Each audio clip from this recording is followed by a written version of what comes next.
डर मुझे भी लगा फासला देखकर, पर मैं बढ़ता गया रास्ता देखकर। खुद ब खुद मेरे नजदीक आती गई मेरी मंजिल, मेरा हौसला देखकर। आप सभी का स्वागत, अभिनंदन और आभार। मैं आराधना तिवारी, आपकी होस्ट और दोस्त। आज मैं आपको पढ़ाने वाली हूँ। आप खुद बताएंगे कि मैं आपको क्या पढ़ाने वाली हूँ, क्योंकि मैंने आपको कल एक टॉपिक दे दिया था कि ये चीज मैं पढ़ाऊंगी आगे। तो आप बताएं मैंने कल क्या पढ़ाया था। कल पढ़ा था मैंने आपको वर्णों के बारे में। उसमें फिर मैंने आपको बताया था कि स्वर क्या होते हैं, व्यंजन क्या होते हैं। स्वर की परिभाषा समझाई थी कि स्वर क्या होते हैं। स्वर क्या होते हैं हमारे, कि स्वर वे हैं जिनमें क्या होते हैं, स्वर जिनमें किसी भी वर्ण की आवश्यकता नहीं होती है, वो हमारे क्या कहलाए थे, स्वर कहलाए थे। जबकि व्यंजन क्या थे हमारे, जिसमें स्वरों की सहायता से जो हमारे स्वरों की सहायता से जो बोले जाते हैं वो क्या हो जाएंगे, हमारे व्यंजन हो जाएंगे। फिर हमने क्या बोला था कि स्वरों के प्रकार के बारे में जानते हैं। तो स्वरों के प्रकार के बारे में अगर हम जानेंगे कि स्वरों के प्रकार कौन कौन से हैं, तो मात्रा के हिसाब से, जो मात्रा के आधार पर हमने बताए हैं, स्वर 3 प्रकार के हैं। कौन कौन से? पहला है हमारा ह्रस्व स्वर, फिर है हमारा दीर्घ स्वर, फिर है हमारा प्लुत स्वर।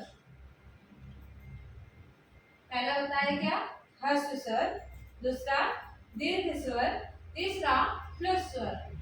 अब प्रश्न बनता है कि ह्रस्व स्वर किसे कहते हैं। आप सभी इसका उत्तर दे सकते हैं कि ह्रस्व स्वर किसे कहते हैं। ह्रस्व स्वर की हम बात करते हैं तो ह्रस्व स्वर वे स्वर होते हैं जिनमें एक मात्रा का समय लगता है। जैसे अ में एक मात्रा लग रही है, छोटी ई में एक मात्रा लग रही है, उ में एक मात्रा का समय लग रहा है, री में एक मात्रा का समय लग रहा है। हम क्या कहेंगे, ह्रस्व स्वर वे स्वर हैं जिनमें एक मात्रा का समय लगता है, वे ह्रस्व स्वर कहलाते हैं। कौन कौन से हैं? अ, ई, उ और री। ये हमारे 4 क्या हैं, ह्रस्व स्वर है। आगे चलते हैं हम दीर्घ स्वर में। दीर्घ स्वर क्या होते हैं? दीर्घ स्वर वे स्वर होते हैं जिनमें 2 मात्रा का समय लगता है। 2 मात्रा का समय दीर्घ स्वर में लग रहा है। कौन कौन से हैं? आ, ई, उ, ए, ऐ, ओ, औ। तो हमारे ये कितने स्वर हो गए? हमारे जो दीर्घ स्वर हैं वो हमारे पास 7 स्वर हो गए, दीर्घ स्वर। इसे समझ लीजिएगा। फिर आगे चलते हैं प्लुत स्वर में। प्लुत स्वर क्या होते हैं?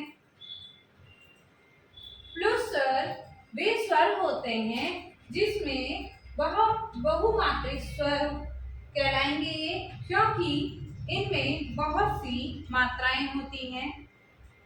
इसका उदाहरण देखते हैं तो अगर हम ओम को, ओम का ध्यान करते हैं सुबह सुबह, ध्यान लगाते हैं, कुछ लोग तो लगाते ही होंगे। एक विद्यार्थी को ध्यान जरूर लगाना चाहिए। क्यों? क्योंकि ध्यान से हमारे अंदर स्पष्टीकरण की शक्ति आती है। हम अपने गोल्स को देख पाते हैं कि हमें क्या आगे करना है। ठीक है, तो ओम का ध्यान लगाया जाता है। तो ओम में क्या है, ओम, तो इसमें जो ये खींचा जा रहा है, ठीक है, ओम, तो ये हमारा प्लुत स्वर के अंतर्गत आ जाते हैं। 3 चीजें हो गई, समझ में आ गई। ह्रस्व स्वर, दीर्घ स्वर और प्लुत स्वर। ह्रस्व स्वर मैंने क्या बता दिया, एक मात्रा का समय लग रहा है, ह्रस्व स्वर है। कौन कौन से हैं? अ, ई, उ, री। 4 हमारे हो गए ह्रस्व स्वर। दीर्घ स्वर क्या हो गए? जिनमें दो मात्रा का समय लग रहा है वो दीर्घ स्वर है। बड़ा, बड़ी, बड़ाऊ, ए, ऐ, ओ, औ।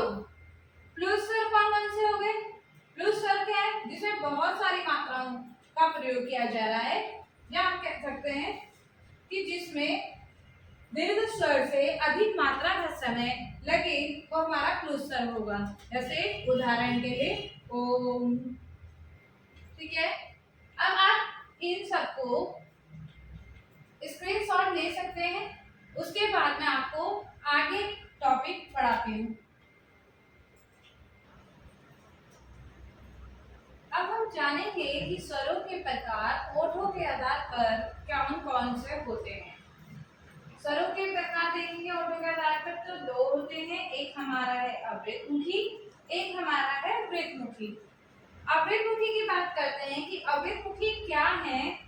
अवृतमुखी वे स्वर होते हैं जिनमें जो ओठ है वो गोलाकार नहीं होता है। ठीक है, ओठ इसमें गोलाकार नहीं होगा, वो हमारा अवृतमुखी है। कौन कौन से हैं? अ, आ, ई, ए, ऐ, ये हमारे अवृतमुखी में आ गए। अब चलते हैं हम दूसरे इसमें कि वृत्तमुखी क्या है। तो वृत्तमुखी में क्या होते हैं कि जिसमें ओठ गोलाकार होता है, तो वो हो जाएंगे हमारे वृत्तमुखी। कौन कौन से हैं? उ, ओ, औ और औ हमारा क्या है? अ हमारा आगत स्वर है, आगत स्वर। दोबारा से इसको रिवाइज कर लेते हैं। ओठों के आधार पर स्वर अवृतमुखी, वृत्तमुखी। वे स्वर जिनमें ओठ गोलाकार होते हैं उन्हें अवृतमुखी कहते हैं। कौन कौन से हैं? अ, आ, ई, बड़ी, ए, ऐ। वृत्तमुखी, वृत्तमुखी वे स्वर होते हैं जिनमें ओठ गोलाकार होते हैं। वो कौन कौन से होते हैं? उ, बड़ाऊ, ओ, औ और अ को हम आगत स्वर भी कहते हैं और इसे हम वृत्तमुखी भी कहेंगे। अब इसका आप स्क्रीनशॉट ले लीजिए, उसके बाद आपको मैं आगे बढ़ाती हूँ। अब हम पढ़ेंगे कि जीवा के आधार पर स्वर कौन कौन से हैं। जीवा के आधार पर स्वर की बात करते हैं तो हमारा सबसे पहले कौन सा आया? अर्ध स्वर आया। फिर कौन सा आया? मध्य स्वर आया। फिर कौन सा आएगा? फिर आएगा पश्च स्वर। आपके लिए एक उदाहरण मैंने तैयार किया है। एक व्यक्ति जिसे मंदिर जाना है, ठीक है, मंदिर जाते जाते वो बीच में थक गया, पीछे से चलना शुरू किया, यहाँ पे थक गया, यहाँ पे रुक गया और उसके बाद फिर वो आगे चला गया। तो ये क्या हो गया? पश्च, जो सबसे पीछे है वो पश्च स्वर हो गया। इसमें जीभ पीछे क्रियाशील रहती है, आगे आने पर मध्य में आती है तो मध्य वाली जो मध्य वाला भाग है वो क्रियाशील रहेगा। फिर आगे आने पर जो अग्र भाग है जीभ का वो क्रियाशील रहेगा। तो हम जानते हैं कि पश्च स्वर में कौन कौन से वर्ण क्रियाशील रहते हैं।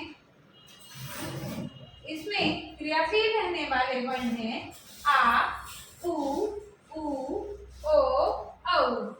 इसे आप बार बार बोलेंगे तो आपको पश्च स्वर समझ में आ जाएगा कि कौन कौन से वर्ण हैं। मध्य में अ, देखा, इसमें अ जब आप बोलेंगे तो आपको पता चल जाएगा कि मध्य भाग जीभ का क्रियाशील हो गया है। अग्र भाग में इ, ए, ऐ, ऋ। अग्र स्वर में इ, ए, ऐ, ऋ हमारे क्रियाशील रहेंगे। मध्य स्वर में अ क्रियाशील रहेगा। पश्च स्वर में आ, उ, बड़ाऊ, ओ, औ क्रियाशील रहेगा। तो जीवा के आधार पर भी आपको स्वरों के प्रकार समझ में आ गए। ओठों के आधार पर ओठों के आधार पर भी आपको स्वरों के प्रकार समझ में आ गए होंगे। अब हम आगे चलेंगे कि आगे और कौन कौन से भी प्रकार पढ़ने हैं। स्क्रीनशॉट ले लीजिए। उसके बाद हम आगे चलेंगे। स्वरों के प्रकार मुख खुलने के आधार पर जानते हैं कौन कौन से होते हैं। हमारा विपरीत है, जिसे हम ओपन कहते हैं इंग्लिश में। अर्धविपरीत हाफ ओपन, अर्धसमृत हाफ क्लोज और समृत क्लोज। विपरीत के बारे में जानते हैं कि विपरीत स्वर क्या होते हैं। विपरीत स्वर की बात करते हैं। विपरीत स्वर जिसमें मुख द्वार पूरा खुला होता है, जैसे आ, पूरा खुला है ना, आप अपना आप करके देखो आ, तो पूरा मुंह ओपन होगा आपका। तो विपरीत वे स्वर होते हैं जिसमें मुख द्वार पूरा खुला होता है, उसे हम विपरीत स्वर कहते हैं। आ जाते हैं हम अर्धविपरीत में। अर्धविपरीत स्वर कौन कौन से होते हैं? तो अर्धविपरीत स्वर की बात करते हैं। जो अर्धविपरीत स्वर वे स्वर हैं जिसमें मुख आधा खुला होता है, उन्हें हम अर्धविपरीत स्वर कहते हैं। कौन कौन से हो गए? करके देखो। आपका मुंह थोड़ा सा ओपन होगा, ए, औ, तो आपका थोड़ा सा ओपन होगा, डॉक्टर वाला ठीक है। तो ये हो गया अर्धविपरीत स्वर, हाफ ओपन। चलते हैं हम अर्धसमृत पे। अर्धसमृत स्वर हमारे कौन से होते हैं? तो अर्धसमृत स्वर वे हैं जिनमें उच्चारण काल में मुख आधा बंद होता है, उन्हें हम क्या कहते हैं? अर्धसमृत स्वर। कौन कौन से हैं? ए, ए करके देखो, ए, आधा आधा क्लोज होगा, ए, ओ। तो अर्धसमृत स्वर समझ में आ गया। समृत स्वर क्या होते हैं? जिसमें मुंह पूरा बंद होता है, उसे हम समृत स्वर कहेंगे। कौन कौन से? ई, उ, ऊ। ये हमारे समृत स्वर हो गए। मुख खुलने के आधार पर आपको समझ में आ गया कौन कौन से हैं। स्वरों के प्रकार मुख खुलने के आधार पर विपरीत स्वर है, अर्धविपरीत है, अर्धसमृत है, समृत है। तो हम कह सकते हैं कि मुख खुलने के आधार पर स्वर 4 प्रकार के होते हैं। विपरीत का उदाहरण देखें तो आ। अर्धविपरीत का उदाहरण देखते हैं अ, ए, औ, अ। अर्धसमृत ए, ओ। समृत ई, बड़ी ई, उ, बड़ा उ। इतना आपको समझ में आ गया। हमने कौन कौन से स्वर पढ़े? हमने जो स्वर पढ़े हैं मुख खुलने के आधार पर पढ़े। चलो आप मुझे बताइए कि हमने कौन कौन से स्वरों के प्रकार पढ़े हैं।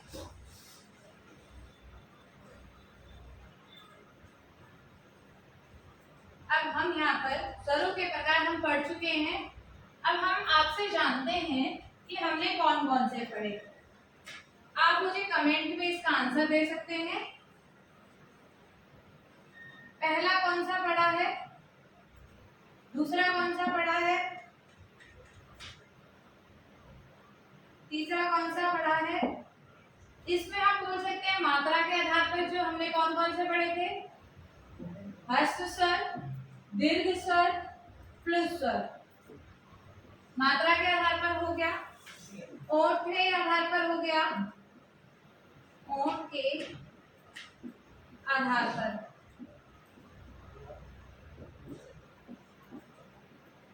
फिर हमने जिह्वा के आधार पर पढ़ा था, जिह्वा के आधार पर।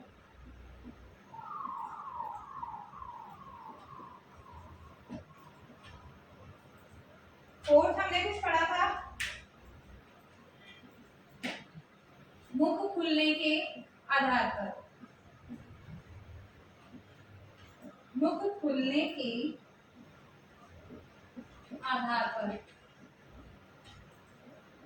ये हम 4 पढ़ चुके। मात्रा के आधार पर कौन कौन से पढ़े थे?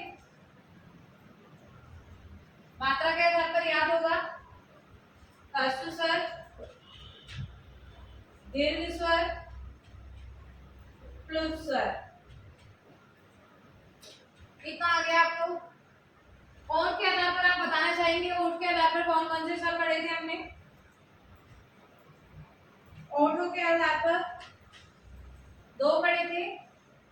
वृत्तमुखी और अवृत्तमुखी।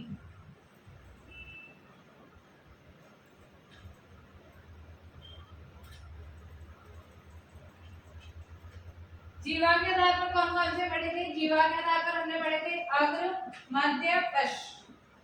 अग्र, मध्य,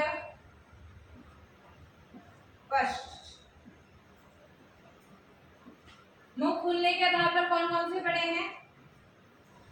विपरीत, अर्धविपरीत,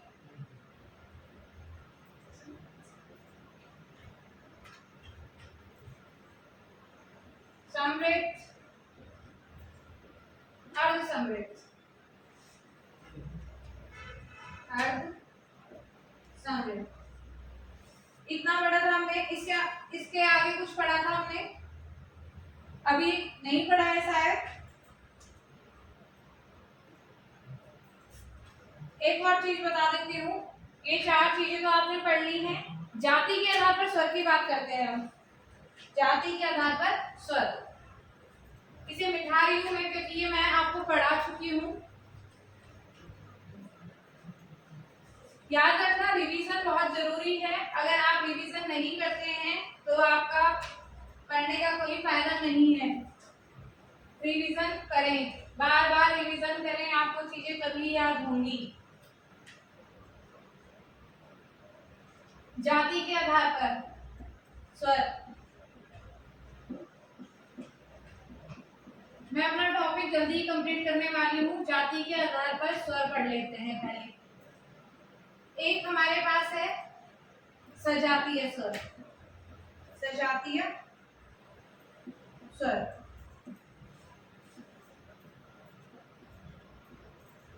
सजातीय स्वर का मतलब पता है आपको?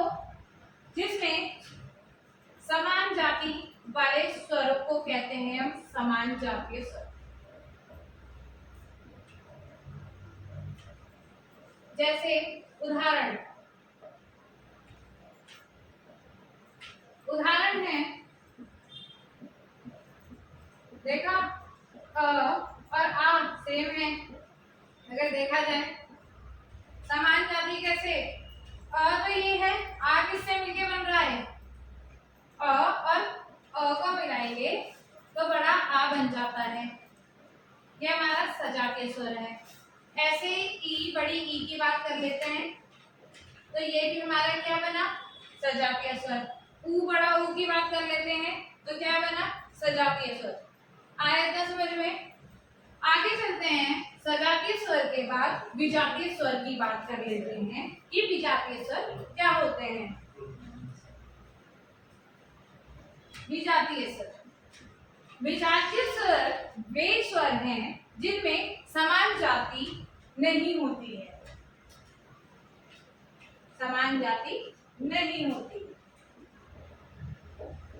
जैसे उदाहरण, अगर इसका उदाहरण दिया जाए, अगर मुझे ए बनाना है,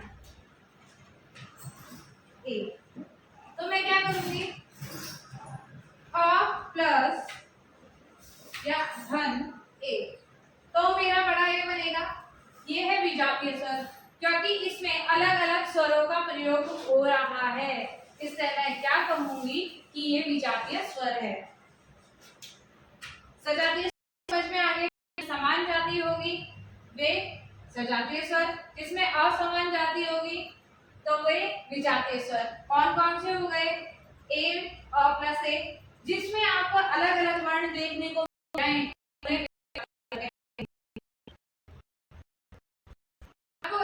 कोई भी समस्या हो, जितना मैंने पढ़ाया अभी तक, आप उसमें मुझे बता सकते हैं, उसका कमेंट कर सकते हैं। चैनल को लाइक एंड सब्सक्राइब करें। आज की क्लास नहीं